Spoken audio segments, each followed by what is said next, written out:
get into what you just mentioned. The biggest surprise was, okay, I see the school, the university, they're all in. Yep. They're all in. They went after Lincoln Riley. For the first time in a while. First time in a while. And for whatever those reasons were, and I know we've kind of talked about that in the past, but that was step one is, hey, we're all in. You know those conversations with Lincoln Riley is whatever you need to get here, we're going to make it happen. This isn't a similar comp, but can I give you an example? Do you remember when the Clippers were trying to get Kawhi Leonard? And it was, okay, you want Kawhi Leonard. Kawhi is telling you, go get Paul George. Right. And I don't care what it costs. Yeah. If you want me, you got to go get Paul George. I need somebody that I want to play with. Yep. And it cost him, I think there was a conversation one time. I think it was 6 picks total, something like that. And Shai Gilgeous-Alexander, who's awesome. And Shai Gilgeous-Alexander, who's awesome. That's a good way to put it, right? But I maybe I'm wrong, but I think it was 6 picks. So I remember that the conversation that the front office was having with Ballmer, and Ballmer's like, we're giving up 6 picks for Paul George. And he said, no, you're giving up 6 picks for Kawhi Leonard and Paul George. That's how you're going to get them. I think that's fair. So only reason why I bring that up is because I think USC did understand and realize Lincoln Riley's he's got arguably the best college football player with him. Maybe he's not a Heisman Trophy winner, right? But damn, he's already got a dude. He's got somebody that's already there, and I think there is this. They are linked together.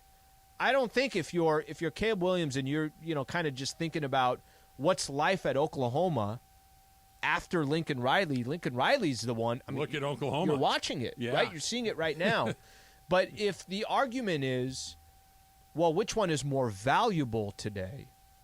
I really do believe this. I know players are tanking for Victor Wembanyama. There's kind of that strategy. But you get the right coach. Yeah. You get the right coach. I mean, things are going to fall into play if you get the right coach. It's probably not going to happen this fast. But I think if Caleb Williams didn't come and it was Lincoln Riley that just came and he's just working with what he's got, give it a couple of years. Oh, he's gonna make that thing up. What sped up the whole process is Lincoln Riley, Jordan Addison, yep. Travis Dye, yep. right? Like you're able to go get these unbelievable players right out the gate. Part of it is because of that transfer portal. You look at it too that maybe we're underestimating this a little bit because it still feels like you got to give these guys some time. And I think it's fair that before, when you hired a college football coach, the unwritten rule was we're going to give you 5 years. We're going to basically get all of the other guys out of here, and Chip you get Kelly. to build all of your 5 guys 5 years. Now, that's a little different because of the portal. That has been accelerated. But when you look at – and there are some examples that it doesn't work, but look at what Sean McVay did with the Rams. That was not a good team, and he just rolled in, and they were good immediately. So that's the example. Would you rather have a really good player? That's what I mean. Or would you rather have the coach? Because what I think McVay, I don't think McVay, I know McVay did, and what I think Lincoln Riley is doing is they're not just, okay, this guy, you run this route, we're going to call this play. That's part of it. They change culture. Sean McVay walked in there, and the culture changed like that. It was just a different vibe around that team. The vibe with Jeff Fisher was stale and bold. Hey, we got a chance. We got a young guy, tons of energy. He's flying around. He's a lunatic in the best way. He's doing all those sorts of things. You look at Lincoln Riley. He comes in the program, was stale. It was predictable. It was just going nowhere. They were kind a bunch of joke. nice guys. It was a joke. Yeah. And Clay Helton was a lousy coach. Nice man, lousy coach. And Riley comes in and says, you're not good enough, you're not good enough, you're not good enough. We're going to get different players. Different guys, and change the culture right away. Not to, hey, we're going to just, kind of keep this thing going, and we used to be good a million years ago, to, no, let's go kick some people's asses. And they have. And then he went out and got Caleb Williams. It can make you a better team. I don't know if they can change the culture. The coach changes the culture, and I think that's the difference for Lincoln Riley, that it just feels different and sustainable. It's sustainable in a different way that Pete Carroll did it, because a bunch of the guys on this SC team that didn't play, they're going to leave. Yeah. And a bunch of guys that didn't play other places, they're going to leave their schools. Guys are going back and forth the whole time. But if you got to split this pie up, I'm giving 70% of it to Lincoln Riley. So let me throw this your way. A couple weeks ago, you and I were talking before the UCLA game. we said we don't think. At least I said this. I agree. I didn't think they were going to go 3-0. UCLA, Notre Dame, and the Pac-12 championship. I thought there was going to be an L there. Yeah, okay? me too. By the way, still could be. So let me play this out for you. Think about how much we're hyping up USC right now. Think about how much college football. You said this. That brand, they want them there. Of course they do. They want them there. Of course they do. It's one of the few brands that's around. And, just use professional sports. You don't think they want the Yankees in the playoffs. They want the Yankees. You don't think they want the Knicks Lakers in the playoffs. They do, right? SC is one of those brands, and there aren't too many of them in college football. They're one of them. What if, Trev? We have not talked about this. There's just an assumption that the USC Trojans are going to make it to the college football playoff. There's an assumption that they're going to beat Utah. And if you said right now, hey, pick a squad, I'm picking USC. I think USC is going to beat Utah. I do too. I think that 1-point loss that they have, 43-42, the 2-point conversion they go for, I really truly believe that SC will beat Utah. But if Utah beats USC, and they've already done it before, think about what we've just spent the last couple of weeks hyping up and talking about, and then we'll continue to hype it up until we get into Friday. Mm-hmm. What a freaking disappointment. Like, what does it mean if they actually lost that game? And now, not only are you not in the college football championship, you're also not at the Rose Bowl. I know. It's a disaster.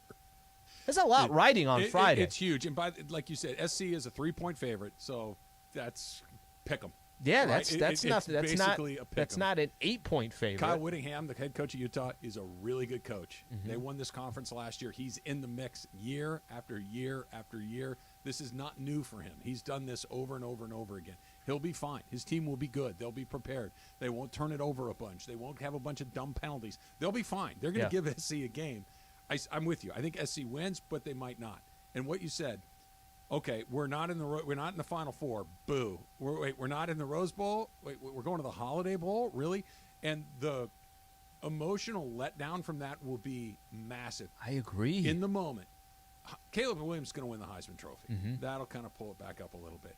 And then by the time you get to the middle of January, February, by the time you get to spring practice in March and April and all this stuff, the memories of how close you got will be a little bit faded, and it will be, hey, we're a really good team. We're getting ready to go do it all over again. And it was year one. And while we got close, nobody really thought we were going to be there. I'm not saying it's not devastating. If they lose Friday night and Saturday morning are going to be dreadful. Means you lost 2 games this year to Utah. 2 games to Utah, and it kept you out of everything. Kept you out of everything. It literally everything. I actually think, I don't think you're wrong with, hey, the world's not going to end. It's their first year. It's just going to take some time. But I do think it's a brutal, brutal loss because what you just described, the way it's supposed to be, is, at least at this point, again, 3 weeks ago, you and I weren't saying this. Yeah. We weren't saying they're going to run the table here. But 3 weeks ago, things have lined up for them. LSU lost. Bama has 2 losses. Ohio State loses to Michigan. Big.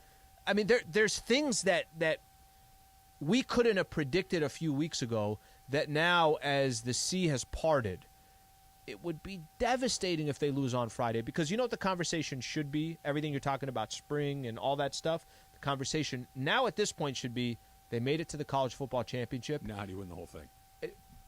Let's not say that. Say you get beat up by Georgia, right? Georgia beats you and it's 41-17, whatever the score is, right? Doesn't matter what the score is.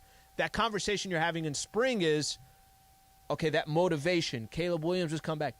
We're going for the whole thing. You know, that doesn't that kind of change the entire conversation? That's why I think Friday is so big. It absolutely does. And it's this is not a perfect comparison, but I like it. When I entered the eliminator pool and there were a couple hundred people in it, I'm not going to win this thing, but it'll be fun to do around. We're down to 3. Now I'm going to be pissed if I don't get the money. You're going to be talking about it for 17 years. Well, it's going to be one of this. I never expected to win the money. Fans. But when you get close to it, it's like, well, now I actually have a chance to win some money. Right? Now I just got to make a real decision. And by the way, all 3 of us had the Miami Dolphins last week. So and they did win. They smashed Houston. But there's one guy that keeps rolling. Even if they lost, we all would have rolled it forward. Can I give you one more example? It's when I said I'm not going to play the big jackpot. This is so stupid. And then somebody won an Altadino. It should have gone. You should go buy a ticket now. Did I not sure invest? It'll hit twice in the same spot. I'm sure that's going to happen. Lakers lose a game last night, and they got bigger problems talk than Dodgers one or bad something. night. We'll get to that. Time's a Rams game coming up on. Got a long time, and there's not much to talk about there. We'll do Lakers next. It's Travis Sliwa, 7. Hey, Laker fans, John Ireland here. Have you downloaded the new ESPNLA app? You got to get this thing. It's great. You can get Travis and Sliwa, Mason and Ireland, Sedano and Cap, and all of our Lakers talk with Slee right in the palm of your hand. You're just one tap away from everything Lakers. You could even win Lakers tickets. React to the Lakers on ESPNLA app. Download the new ESPNLA app in the App Store or on Google Play.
You guys ready for me to lay some more soccer knowledge on you?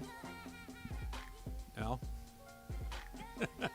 Yes, sure, please. Thank you, Emily. Thank you for participating in the program.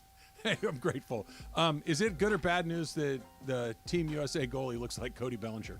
I feel like that's not a good sign. He's got the Bellinger face. He's got the beard. Belly's good at defense. Yes. Thank you, Taylor. He's a brick wall back there. Why are we in Qatar? Is it over? How many guys did they have? What did his agent say? There was 6 or 19 7 teams that were interested. Yeah. Dodgers apparently still in on that as well. Here's a quick tweet. This is from Tim in the OC. The smartest thing SC did was to hire outside of, quote, the family. Lincoln Riley was one of the hottest coaches. Mike Bone was willing to go out of the family and hire someone that has no affiliation with USC. Amen to that. That, look, think about, this is so stupid. So I'm going to go way back. When John McKay had this thing cranked up in the 60s and 70s, right? John Robinson was one of his assistants. They gave it to John Robinson, and it continued to be very, very successful. Well, since then, the only 2 people that have had success at SC are guys that came from outside the family. They keep trying, well, he went here. He coached under this guy or that guy. And then finally they Is he going to win or no? Well, they got stuck with Pete Carroll, right? They offered the job to 12 different people before Pete Carroll finally said yes to it. How about that? And Pete Carroll was awesome. He had no connection to USC. Yeah. And then they give it to Sark and Kiffin, and then Coach O, and all these other guys had these little stops, and they finally went, okay, who's good at this? That guy? All right, what's it going to take? Multiple Malibu houses? Jets? Sure. We'll buy your house in Norman. We'll buy your house in Norman, whatever That's it takes. the least of the right. The smallest expense. Right. There. Alabama did the same thing. And they are one of the few universities that can say whatever it takes. Yeah. Who else? There are not many that can do the whatever it takes. And I get it. Some connections, I'll use as an example, Michigan. Okay, you can get a connection with your coach, and if it makes sense, great. Great. But it doesn't have to be that way. Jim Harbaugh made sense because he was a Michigan man. He also took the 49ers to the Super Bowl. He also took Stanford to the top of college football. You know where he started his USD. Yeah. There was just randomly I'm in San Diego there. Do you know USD's 11-0? I'm like, no, I don't. Why would I know that? And then there he just does whatever he does. How about this for a random Jim Harbaugh at USD story? Okay.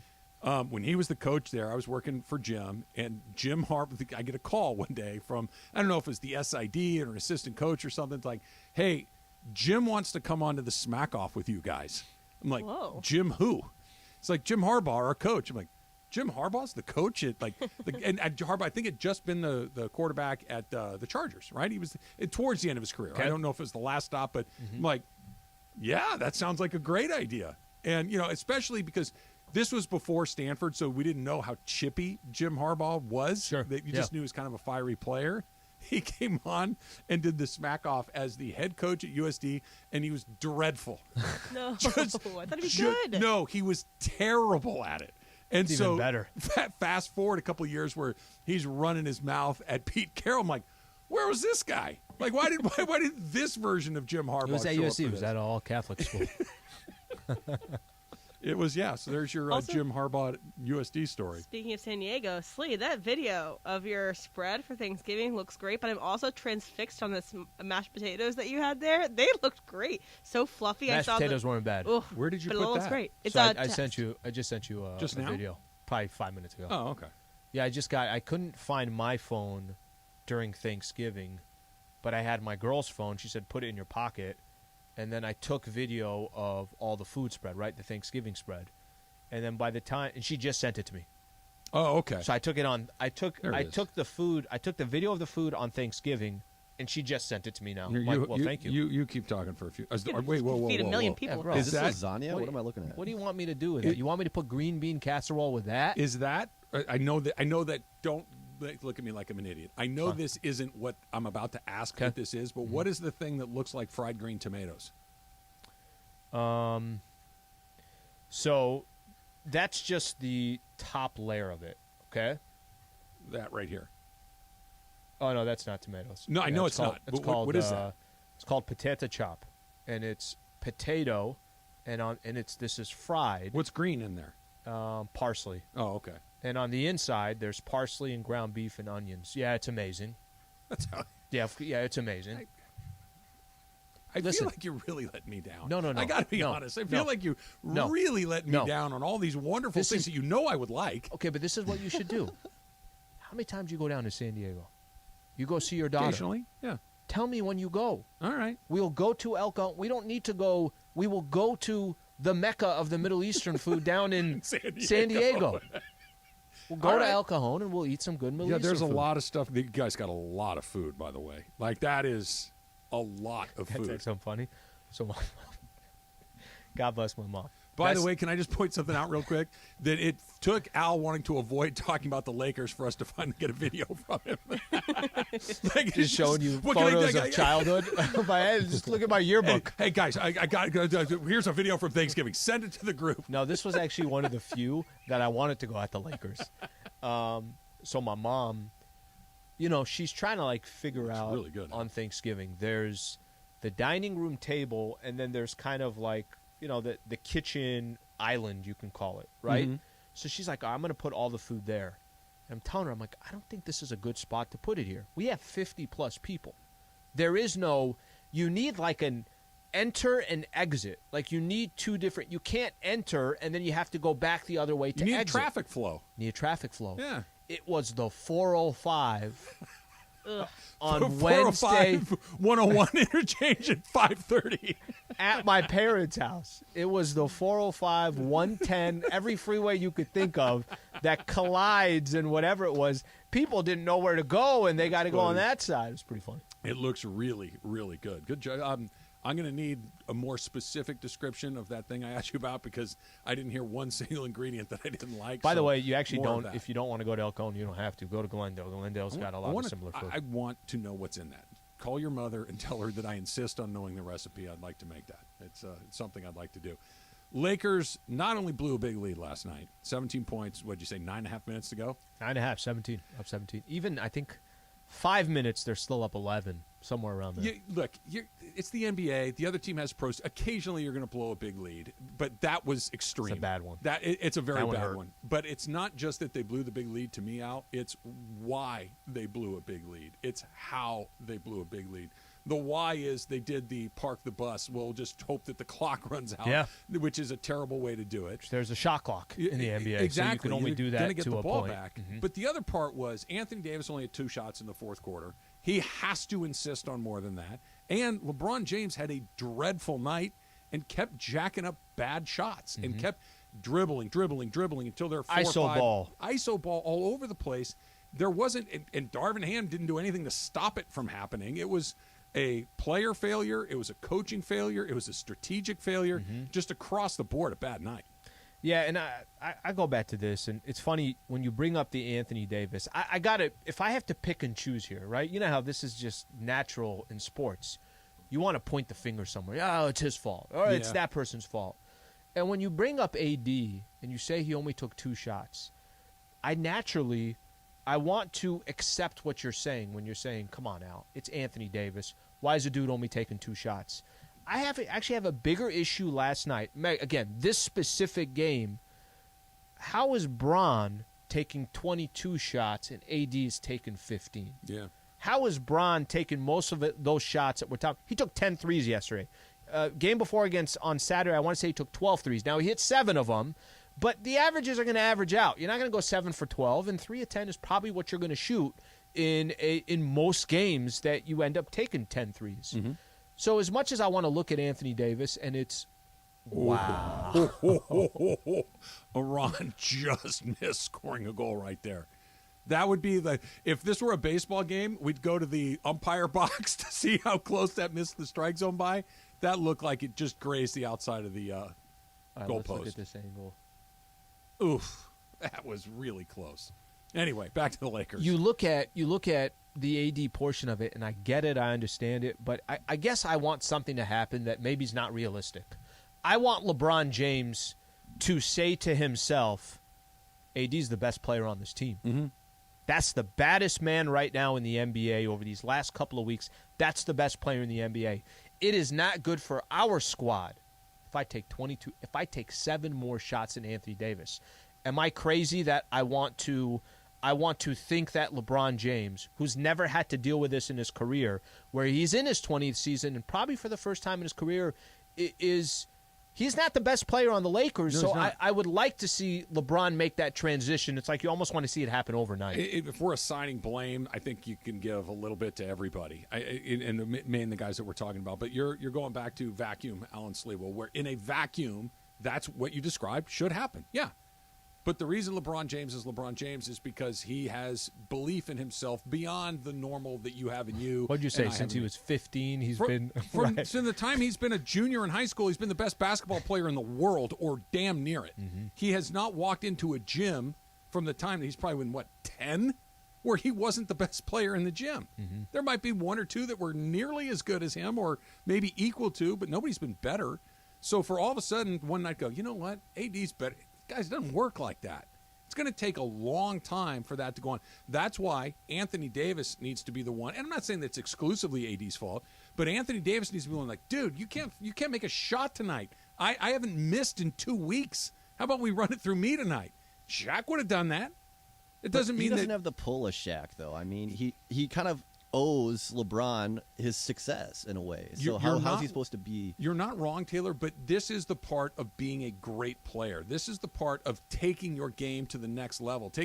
You're right. He is by nature an understated, quiet, soft-spoken guy. And it's Bron. And it's LeBron. So this makes it doubly difficult. But he grew up watching this guy. I mean, how is he supposed to come in and say, hey? Because he's better, to Slee's point. Because LeBron needs to know that. You got to recognize that if you have that basketball IQ. It's not a basketball IQ thing. It's a psychological thing. He's been this guy for his DNA entire thing. life. Yes. Yeah. It's not. And if you just said, if you took the names off it and had LeBron watch the game, LeBron would go, why does that guy keep shooting? Mm-hmm. He'd recognize it instantly. But when you're in his own head, it's going to take a little time. AD's not going to be the guy that is like Shaq. I'm with you. But that's the way that you get out of this quicker, whether it's AD, whether it's Patrick Beverly. Patrick Beverly will yell at him. Somebody else saying, hey, Pat Bev hasn't done anything this season. I don't know how loud his voice is. Might not be loud, but if somebody says it, now everybody else is going, did he really say that? Mm-hmm. If Darvin Ham says something, and you're not going to World War III right away, sure. But it's one of those, hey, listen, if Darvin Ham in that post-game conference last night says, look, I made a couple of mistakes along the way. We didn't shoot the ball well, but the biggest mistake we made was not giving Anthony Davis the ball more. Mm-hmm. It's a message. Okay. It's a message. You're not wrong. But, Taylor, I'm going to hit on something that you said. If I'd have told you 2 years ago, let's say after the Lakers won the NBA championship, AD was not injured for those 2 years where he played basically half the games. And I told you that Anthony Davis, how many times have we said this? AD is going to eventually take the baton from LeBron James. He's not. But this isn't new chatter. Right. We've been saying that. He's waiting for someone to hand it to him. I guarantee you. That's a great way to put it, by the way. He's waiting for somebody. That's a great way to put it. Kobe wanted to rip it out of Shaq's hands when after he was the prom. 19. He's like, okay, Brandy, we're done with the date. Okay, I'm the best player on the bleeping team. You're right. What are y'all doing here? It was Phil Jackson that was basically like, please. Dude, take it easy. We will get there. It's just not there yet. But if I'd have told you 2 years ago, because I think this had to have been the plan of the front office when they traded for AD. AD are going to come try to win a championship with LeBron. Do you think they knew he was passive like this? Well, I think at some point the idea and the concept was AD are going to take over the team, right? You just said something I think that actually is the best way to put it. He's waiting for somebody to hand him the baton. And certain dudes that the Giannis, the Embiids, and I'm just using big men, right? All of them. KD, Steph Curry, give me the damn baton. And by the way, when I take it, I'm not giving it back. I'm not asking for it. I'm taking it. You can try to hold on to it. I'm going to rip it out of your hands. I don't care. And that's... You might not have that confidence that he's going to do that, but it's going to take that. It's going to take that. There's going to need to be a catalyst. Have to be sometime, some point that Anthony Davis, and whether it's somebody helping him or it's LeBron just realizing, if we're going to win these games, everything's got to run through you. It has to be something like that. If everybody's waiting for that, LeBron to wake up, AD to become a different guy, for Darvin Ham to get involved. If everybody's just waiting, then nothing's going to happen. But it's not a secret, right? Like that was always the game plan. It's plain as day. It's right there in front of you. And last night was a perfect example of it. Somebody needs to take control of it and say, this is what we're doing, this is what doesn't work. We got to get the ball to AD more. If it's not AD, it's got to be the coach. If it's not the coach, it's got to be somebody that's not LeBron James, because he's not going to do that. It's not how he's wired. Turkey chili tomorrow. Sounds good. Robert in Santa Barbara, stay where you are. We'll get to those coming up in just a little bit. Plus, the Dodgers have a lot of money, Slee. Are they going to actually spend it? That's coming up next. Travis Slee, 710.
I got to look at Twitter more often now because I could see things like this from Mars Bars, who writes, Trav, Slee, you guys have the best show on the radio. Keep up the good work.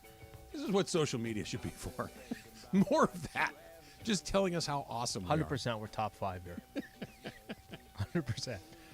Then there's this one. Francis writes, during his drive home, Trav redoes the show as if he doesn't have a co-host. I like your voice. I got some other things that I want to get out. We try to make sure that we each have enough time to share our thoughts, and I've got 50% Emily and more to Taylor get rid of. actually, you conference them in, and you guys do another hour. I'm good. I just hit play on my phone and do some music in and out. And okay, I want you guys in the background, but nobody talk. I want you guys just listen to me. I roll down my windows so the people in the cars next to me in the traffic jam can hear me along the way. USA 1, Iran 0, nil in the 75th minute. So we're getting into that 20-minute range or so before the game might end, depending on how much extra time they put on the clock, which is always look at him go down right here. Man, I'm done. What a flop. Yeah, I'm with Taylor. Flop. The ball obviously came after him. He's out I'd be out 3 to 6 months. He fell lightly on the grass. It's a big spill. All right, during this holiday season, no ESPNLA guy landing on top of him. And Subaru are partnering with the Folds of Honor Foundation for our inaugural Long Drive-a-thon event. Proceeds raised will provide scholarships to families of Americans fallen or disabled military and first responders. Event is taking place on Friday, December 9th at Black Gold Golf Club in Yorba Linda. If you'd like to participate and purchase a green fee, just go to blackgoldgolf.com. That's blackgoldgolf.com. Love, it's what makes Subaru. Okay, I know you're not a huge believer in the sports gods necessarily, Al, but I'm looking at my Twitter feed right now. Okay. And a lot of people are already talking about who the U.S. is going to get in the knockout round. Does that not feel like you're tempting fate? Oh, no, you can't do that. Yeah, you can't do that. I'm looking like they got to advance, but they'll get Netherlands Group A winner against USA Group B. Stop. Let the game a ton of time I had a left. friend text me. There's a little group chat, and they're all in on this World Cup. Plus 10 minutes of extra time. Right. But you had this. He said literally what you just said. They get Netherlands next round, and they're beatable. I'm like, that's good. Iran probably thinks so because if they USA win, is also beatable. I was going to say this. Yeah, I don't know. I know that I tend to skew more towards the what is it? The orthodox of the sports gods. I can't believe after this past season you are still a believer. Oh, they're vengeful. They're mean. Of the baseball gods. All of them. They're not just baseball. There's every sport. The Astros. Yeah, it's bad. Won the World Series. I'll be better off if Justin Verlander comes around. And don't ask me why I'm okay with that because I don't have a good explanation. I got a question for you. Let's say Verlander signs with the Dodgers. Mm-hmm. I don't like that he did a Zoom meeting, by the way. That feels like you're less invested. That was very interesting. Yeah, I guess I didn't get those details. Verlander's meeting with the Dodgers. What, he's taking a phone call? Verlander is pressing accept on Zoom. He's just pressing a link. What's up? I can also meet with the Dodgers. Yeah. I could call into the ticket sales and say I had a meeting also with the Dodgers. Here's my question to you. So last year I remember when Freddie Freeman had not signed yet with the Dodgers. Yeah. You and I sat back and we said, and actually I respected this conversation from you because you are as big of a Dodger fan as anybody that I know. And we asked the question, is this good for baseball? Mm-hmm. Come on. Freddie Freeman, you're going to add Freddie Freeman to that lineup already? The answer is yes, they were going to add Freddie Freeman. And Justin Verlander, who let's just use him hypothetically. I know he's older. Still one of the best pitchers in Major League Baseball. Sure. Say the Dodgers add him. And let's say he's Justin Verlander. I'm going to go back to that question that we had last year. Is this really good? Is it good? And can I play it two ways? Because one way we can make the argument and say, of course this is not good. The Dodgers had a 20-game lead in the division. It was because of people. It's because of that team, the way it was put together, is when you would tell me, Al, I got enough. I'm going to watch every Dodger game, but these don't do anything. There's no hype to the games. There's no conversation about it.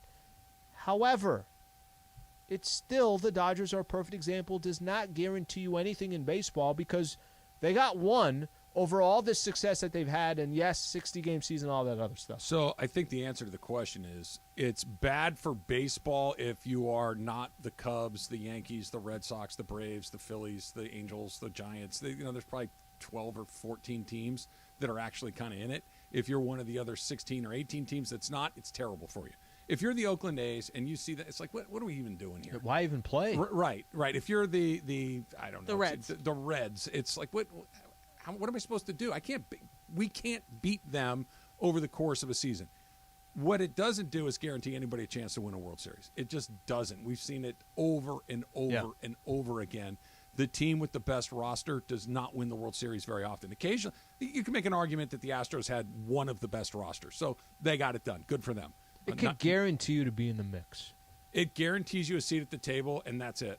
That's all it does. Because the Padres, by the way, I'm not pretending anything other than Dodgers losing the Padres was a disaster.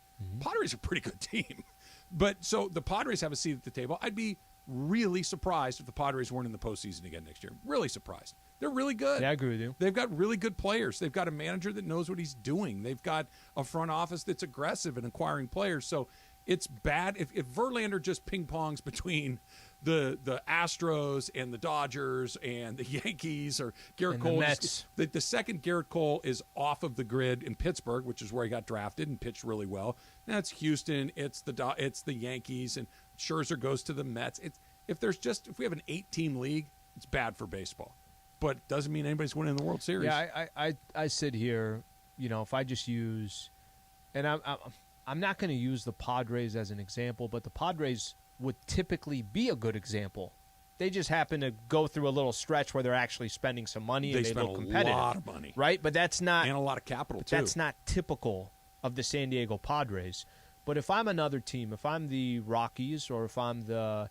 D-backs. Let's say you're a fan of the Twins. I'm just are you really can you be that excited about your upcoming schedule and the team and everything else? I'm going to give the NBA a little bit credit in this. The NFL deserves a lot of credit because the NFL every year I have no idea who's going to win. Turn over half of it. Yeah. I think that's part of what makes that sport so exciting. And if I give the NBA something, you can get a Ja Morant in Memphis. You can get a Giannis Antetokounmpo in Milwaukee. You can get that can happen, and you could actually convince these guys because there is a salary cap. You can max pay them the way somebody else can pay them. So one part of baseball that's like, damn, that it feels like they're behind on that. You got to hit it when you got them young. You got to get to the World Series when Garrett Cole before he can leave. That's your only chance. But think about how uncommon that is when you say hit it when they're young. It's never virtually happens. impossible. It's very, very difficult. Very difficult. The Dump coming up next. It's Travis Sliwa, 710 ESPN.